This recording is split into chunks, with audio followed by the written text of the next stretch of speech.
रोटी दो चाय और दोस्तों यहाँ आपको कुछ संख्याएं दिख रही होंगी। याद होगा टर्रू मेंढक भी कुछ ऐसी संख्याओं पे कूदा था। ये तस्वीर ली गई है आपकी एनसीईआरटी की कक्षा तीसरी की पुस्तक गणित का जादू के पाठ 9 से। देखिए तो यहाँ कौन कूदता हुआ आया? यह है मीठी। तो देखते हैं मीठी को आखिर क्या करना है। अब हमें मीठी के साथ मिलकर यहाँ पर क्या करना है। टर्रू मेंढक ने लगाई थी छलांग, आपको याद होगा, तो यहाँ मीठी को भी छलांग लगानी है। 4-4 कदम की छलांग दिखाओ। Show jumps with 4 steps. तो यहाँ पर मीठी के साथ मिलकर हमें छलांग दिखानी है 4-4 कदम की। तो सबसे पहले मीठी जो है वो पहुंच गई 0 पर। अब 0 से शुरू करते हुए मीठी जो है वो 4-4 कदम आगे बढ़ेगी। तो सबसे पहले जब मीठी 0 से 4 कदम आगे बढ़ेगी तो वो पहुंच जाएगी 4 पर। तो इस तरह वो पहुंच गई 4 पर। तो अगर हम यहाँ ध्यान से देखें तो 4 जो है वो कितनी बार जुड़ रहा है? केवल एक बार। अगर हमें इसे बताना हो कि कितनी दफा ये गुना हुआ तो हम क्या लिख सकते हैं? 1 गुना 4 बराबर हुआ किसके? 4 के। 1 × 4 = 4।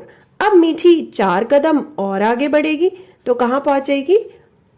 4 के बाद 4 कदम आगे यानी 5, 6, 7, 8। तो मीठी पहुंच गई 8 पर। इस बार मीठी कितनी बार 4 कदम कूदी? दूसरी बार। पहले वो कूदी थी 4 पे, फिर अब दूसरी बार कूदी तो वो कहाँ पहुंच गई? 8 पर। तो इस दफा मीठी 2 बार कूदी, यानी कि 4 जो है वो 2 बार जुड़ गया। तो गुना कितनी बार हुआ? 2 गुना 4 बराबर हुआ 8 के, यानी कि 4 का 2 गुना होता है 8। अब तीसरी बार मीठी फिर कूदेगी और वो पहुंच जाएगी कहाँ? 12 पर। तो 3 गुना 4 हुआ 12। अब इसी तरह मीठी चौथी बार कूदेगी और कहाँ पहुंचेगी? 16 पर। तो 4 गुना 4 हुआ कितना? 16। अब फिर दोबारा वो कूदेगी 5वीं बार 4 कदम आगे, तो वो कहाँ पहुंचेगी? 20 पर। तो 5 गुना 4 हुआ 20, यानी 4 का 5 गुना होता है 20। इस बार वो कूदेगी 6ठी बार और कहाँ पहुंच जाएगी? 24 पर। तो 24 पर वो पहुंची। तो इस बार हमें पता लगा कि 4 का 6 गुना होता है 24।